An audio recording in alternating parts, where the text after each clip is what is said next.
Hi, everybody. This is Jose Palomino with another episode of the Revenue Throughput Podcast.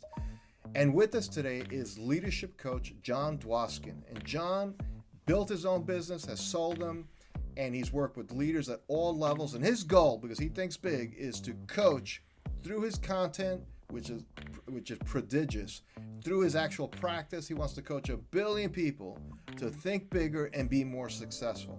So without further ado, let's welcome Jon to the show. Welcome, Jon, to the Revenue Throughput Podcast. Oh, sorry. Hey, thanks. I got like a thing on my computer that said, approve recording. Thanks. Thanks, Jose. I appreciate being here. Thanks so much. No, my pleasure. All technology, right? Stuff happens. So, Jon, just to give context for our listeners, what you do, who you do it for, and then we'll take the conversation from there. Yeah, sure. I appreciate the question. I'm a business coach. I work with solopreneurs to Fortune 100 companies and everything in between. I work with C-level executives, leadership teams, owners of companies, managers, and salespeople. A lot of vice presidents too, who run a lot of people. And I basically work with them to help them grow their business, their mindset, their leadership skills, their effective communication, their planning. I'm an idea person. I have a background in business, so I've started and sold my own companies and grown other people's companies. So I'm a business coach that's actually grown other businesses, sold my own business, built business, et cetera, et cetera. So, working with them on long-term vision, reverse engineering all the details, and then providing them a roadmap and a toolbox of ideas on how to move forward immediately on the things we talk about. So let's say, again, our audiences primarily would be owners of businesses, let's say under 50 million in size, right? Mm-hmm. So occasionally we do go take a walk on the wild side and do some work on the enterprise side, but generally that's the sweet spot for us, and I think most of our listeners would fall into that category. So if there's an owner on this listening to this podcast now, I'm just asking the question: what kind of issues would they be encountering or dealing with that generally when you hear about it, you say, that's somebody I could probably help? Yeah. Typically, the type of person you're talking about is experiencing issues with their messaging. It's a lot of times it's not clear, both internally and externally. They think it is, but when they really sit down and realize, if they asked internal and external people, they would get a lot of different answers. So cleaning up the messaging, they probably have poor managers in place because they probably at somewhere in the organization promoted people because they were good at their jobs. Mm-hmm. And now they're in a management position where they cannot manage people, and the companies do not invest in managers or training managers how to manage people. And so that just becomes a real mess very, very quickly because they don't, people leave managers, not companies. And so that's a big thing. And then salespeople, a lot of companies have a lot of salespeople who don't know how to sell. And, whether it's beginning salespeople or seasoned salespeople, complacency sets in because salespeople are very day by day. And so they need a lot of coaching and a lot of workshops and a lot of training and a lot of role playing, and a lot of new ideas and talking points and questions. So they get excited for the next day. And managers need to know how to connect and emotionally with their people that they're managing and how to inspire them and influence them. And leaders need to know how to lead. And a lot of times I see leaders who really don't know how to lead. Big difference being a CEO or a C-level exec or an owner of a company and knowing how to truly lead people. And so somewhere they're stuck, somewhere they're out of alignment, and I can come in and help in every single section. So now a question there, right? So they're stuck, and so far you've described everything you've described, like I've seen for the last 30 years as well. So you see it, but it kind of makes you think a little bit. You say, okay, they didn't wake up one day in this hot mess, like they got there. So what are some of the telltale signs if somebody's listening to this and saying, no, I think I'm fine, I think we're in good? What are some things that like you find like, well, you may think you're okay, but actually ask yourself this question or this question, and maybe you're not as okay as you think you are? Yeah. Well, I hear what you're saying, but in a weird way, they do wake up in a hot mess because there is this tipping point of starting a business and realizing that you have to wear every hat, to then realizing you don't have to and you can't and you shouldn't, but still intentionally doing it. And so when you do that, because you don't want to let go of the reins, you don't want to delegate, you don't want to hire people, you don't want to train people, and you look at things as an expense versus an investment in not only yourself and your people, then you start to try to kind of like squeeze something out of everybody a little bit more and a little bit more and a little bit more, and then you end up burning people out, and then your retention goes the wrong way, right? And people start leaving because it all affects the culture, all because you can reverse engineer and rewind and from the day you knew you needed to make certain steps and you didn't. And so the question they need to be asking themselves um, are, what do I need to do in this company to invest in my people? What do I need to do to invest in my people consistently? Training your people and investing in your people is a line item investment that never stops. You don't do one, you see some of these companies, they bring in somebody for one time and then they never do anything else. Yeah, It but needs to be John, ongoing. let me just, if I may, just because I think this is how some people would process this, is like, we're like a family in this company. We treat everybody really well, and I try to pay people competitively. And you know, I'm just a small company. I can't do all this, like, training and development. We're not a Fortune 500 company. Isn't it enough that we just try to create a friendly environment? Yeah. Um, well, yes, it's good to create a friendly environment. I think you got to be careful. Some companies, when they say we're family, I go into a lot of companies that they say, oh, we're family. But the CEO, who's the head of the family, is making 3 to 5 to 10 million plus dollars. And everyone in the family is making anywhere between 35 and $75,000, while the father of the family is vacationing on their private jets and their yachts and et cetera. And A so little demotivating, you that's think? not really a family. You know what I mean? A family is when you say, hey, we're going on a trip and everybody hop in the private plane, everybody hop in the yacht, right? Not, Right. hey, you make me money while I'm out, traveling, or while I'm out, doing X, Y, and Z. So it's great to have a friendly environment, but here's the obstacle, Jose. People get bored easily today. Mm. You have Gen Zs and you have millennials who crave education, who crave learning, who crave wanting to grow. Mm. And if you don't give them that, they will go somewhere that will. And so a company's got to ask themselves, okay, we profited, I'm just throwing out the random number. We profited $5 million this year. All right, well, profit $4.5 million and spend $500,000. I'm just throwing out a random number, Right. right? Sure. For the sake of, and invest in your people, right? They will glue you. The more you glue your people to you, the longer they will stay. The more ideas you will get out of them. See, what I see happen in organizations where the people don't take truly care of their people is those people don't share ideas of how things could be better. They have the ideas, they're not going to share it because they're not going to say, hey, I'm going to give you an idea that's going to make you millions of dollars. I'm going to be the one, and I'm making 75,000 implementing all the ideas. I'm going to be asked to work 20 more hours a week when I'm already at capacity to make you rich. I just won't say anything. But if you're training them and you're having workshops and you're engaging in experiential training and things come out, then all of a sudden people get rewarded and recognize that they matter, then that's a different story. So you've got to invest in your people today. And the ones that do over the next decade, they will reap the benefits. So it's an interesting theme here, John, just about investing in people, right? So it's not just don't think of it as it's an expense, obviously, but don't think of it as just, all right, already these Gen Zers, I got to do something for them.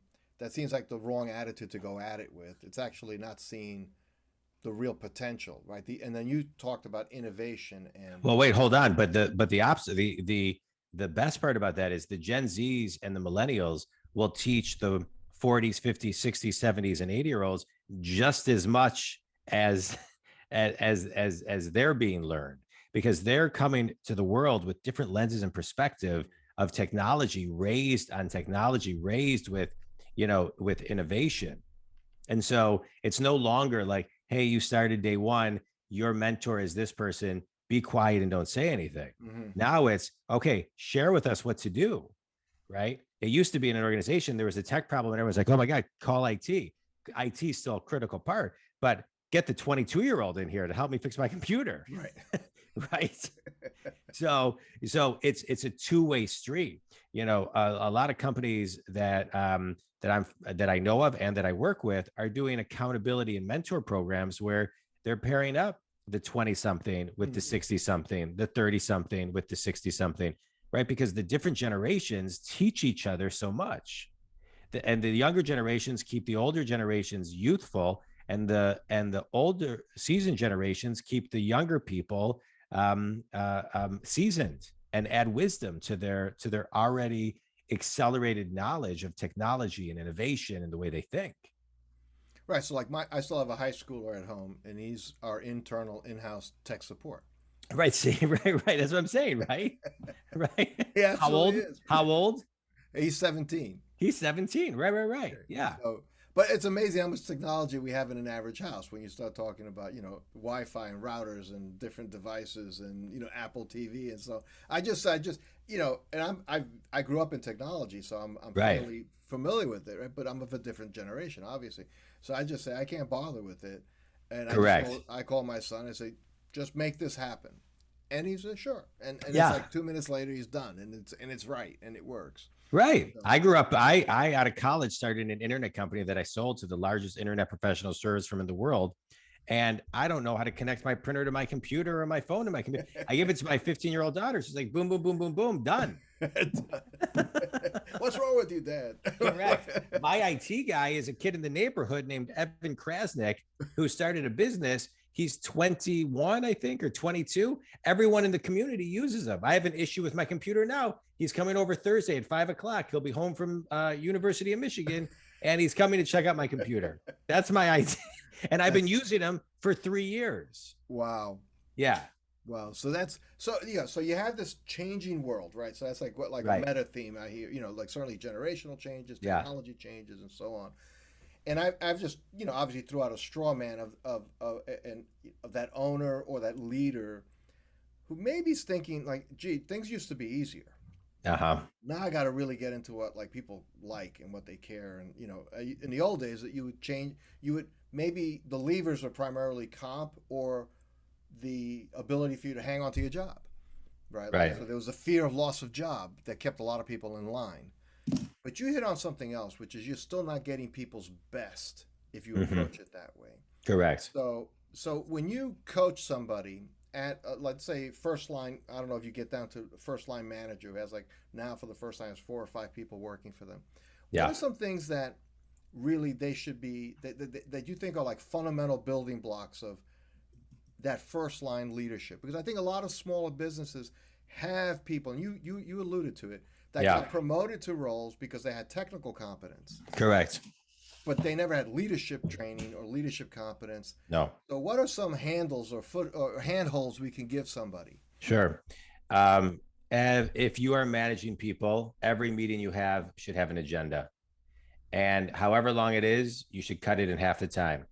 You don't need 1 hour meetings. You don't need 30-minute meetings. If you can do it, if you can do a 30-minute meeting in 20 minutes, do it in 20 minutes. If you can do it in 25, do it in 25. If you need 22, do it in 22. And start on time, end on time. You've got to have quality weekly one-on-ones with your people, and you've got to have weekly team meetings. Right. And then you got to bring value and consistency, and you have to, you have to bring talking points, and you have to bring questions, and you have to bring transition statements, and you have to bring all of this stuff to the table. I work with my clients on stuff like this all the time, building out the agendas, how to run a meeting, how to do one-on-ones, how to connect with your people, how to get with each person, everything that you can out of them. And so but yet where they never feel taken advantage of, they feel like they're just bringing their best and they're being recognized for it. But there are so many managers who don't do this. Role playing is critical, right? Workshops, weekly workshops are critical. Grow your people, right? Going back to your comment, well, we just have a friendly environment. We can't afford to hire trainers. Okay, well then have internal people do weekly workshops to train on the best practices that they are uniquely great at, right? That doesn't cost anything. It just costs a little bit of time. Right, So and they might actually be proud to be called upon to share your correct. expertise. People love it. Everybody's got a really unique, everybody's got a superpower and a unique ability and a talent that is exceptional. And if you ask them, they're happy to talk about it. By the way, I just love that phrase. Everybody has a superpower. You could build so much organizationally if you really believe that. Oh, 100%. A lot of times when I talk to managers, one of the very first questions, and it doesn't matter if they manage two people, one person, two people, 10 people, 15 people, 20 people, it doesn't matter. I always say to them, okay, you manage 12 people. Okay. How long have you been managing it for? 3 years. Okay.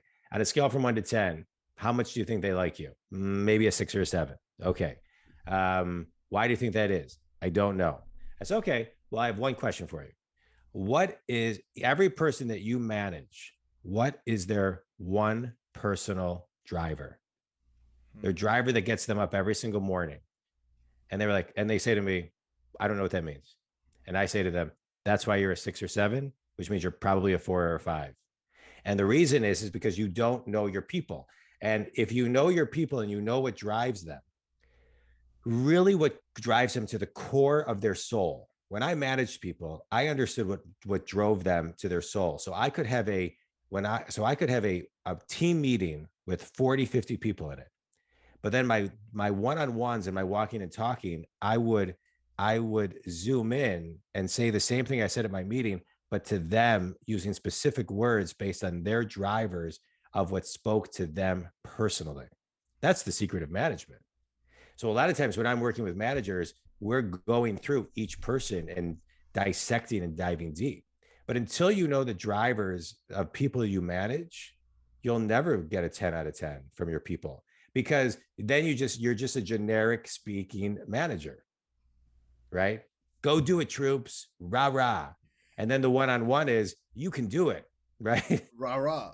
Rah rah, right? Versus the hey, we talked about such and such at our meeting, and now boom, I know how to go in directly to how that makes sense to you, how to articulate it to you, how to ask you a question that has the words and the texture of how you need to hear something so you can ignite.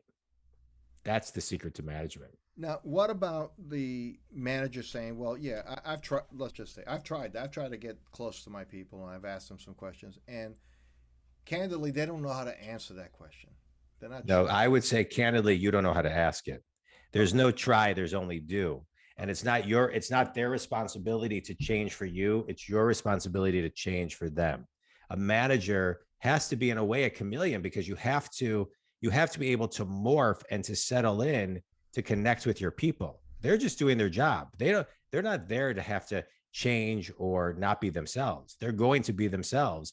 You have to adapt and figure out how to communicate with them. Now if they're the wrong person and they're toxic, you get rid of them, right? Or you find a place or a seat for them. But it is a journey. When I managed people a lot, I managed people in my internet days and then in my real estate days. I had 2 business coaches because I it was really hard to figure out. You don't go to school to figure it out. But once you figure it out and you understand the formula, and then you say, okay, this person I'll be able to kind of win over in a day. This person, that's going to take 52 weeks of me winning them over 1 millistep at a time, Right. right? And even at that point, I'll still only be at 85%, right? This person's going to take me 2 years. This person's going to take me 6 months. These people are going to be people that I can win over, and then they'll be advocates of mine, right? And then because of them promoting me, other people will rise up, right? And so it's like it's really hard. And there are times, as you alluded to, where somebody really is a poor fit, Correct. right? But that can't be because me as a manager, because I didn't do the homework. Right. Well, it's got to be, you either have a people problem or a training problem. right? Or a manager problem, and if it's the person and they're toxic and they're not in the wrong seat, you got to find the right seat. And if they're really toxic and you've allowed things to happen, then I Right, because never it's a met cost to anybody. everybody else on that, Yeah, leaving I that never. unattended. Well, as a manager, you have a responsibility to keep your people safe. You have a responsibility to not have toxic people around, because what will ultimately happen is if you keep the toxic people around, the good people leave. Right. And then Maybe all not you're right left with is away. a lot of toxicity. Right. Maybe not right away, but they're Right. always, listen, recruiters are calling like crazy right now, right? They don't need to get through the gatekeeper. They call cell phones. Right. So if your people who walk out that door every day, your number one asset, walk out the door every single day, and they don't have a reason to come back because they don't believe that their manager gets them, knows them, understands them, and speaks directly to them, and today what we're also dealing with is people saying, you know what, I'm making X amount of $1,000 a year, which is basically $150 an hour. I can start my own business and make $150 an hour and work half the time. Right. And not have to deal with Joe or whatever. And not have to deal with Joe. Right. Joe goes away. So Joe they're making that evaluation on their end too. Right. Right. They may view you or somebody as the toxic manager that they have to get. Correct. They have to move. Correct. On. So, the business is easy. People make it very complicated. And it's tough. You got to learn how to communicate with your people. And if you're not in the trenches, training them, role playing, workshopping with them, then and doing one-on-ones, then you're disconnected. Right. I mean, even through the pandemic, there were plenty of companies that were still doing their weekly meetings turned into weekly meetings and 5-minute stand-ups every day. Right. Workshops, virtual keynotes. I mean, doing everything they could to stay connected. Right. They actually worked with, I found that they were more intentional. Correct. Than they ever were when they were all in the office, because you realize you had to really guard your time and you had to be intentional to make it work. 100%. Jon, this is such a great topic, and we've had such a great time. Thank you for sharing your wisdom, your insights. I think it's so helpful. Thanks, Jose. If somebody wanted to know more about you, your work, or get in touch with you, how should they do that? Yeah, you can go to jondwoskin.com, Jon, D as in David, WOSKIN, jondwoskin.com. When you go there, you'll see close to 1,000 or maybe over 1,000, depending on when this airs, podcasts, hundreds of video tips, hundreds of blogs. I have a daily podcast and just tons of content that gets updated daily.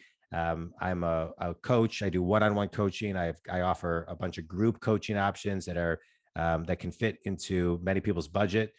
My goal in my career, my goal is to provide coaching to over 1 billion people and get them thinking big by getting unstuck, staying consistent, and being fulfilled. And so whether you go to my site for free, whether you join a group coaching model or do one-on-one with me, they can get a ton of information on my website, jondwoskin.com. You can download my book for free, my ebook for free, and or you can call me on my cell, 248-535-7796. And we'll have all of that on our show notes as well. Thank you. If somebody's listening, that's great. Jon, thank you. It's really appreciated. Yeah, thank you so much, Jose. All right, thank you.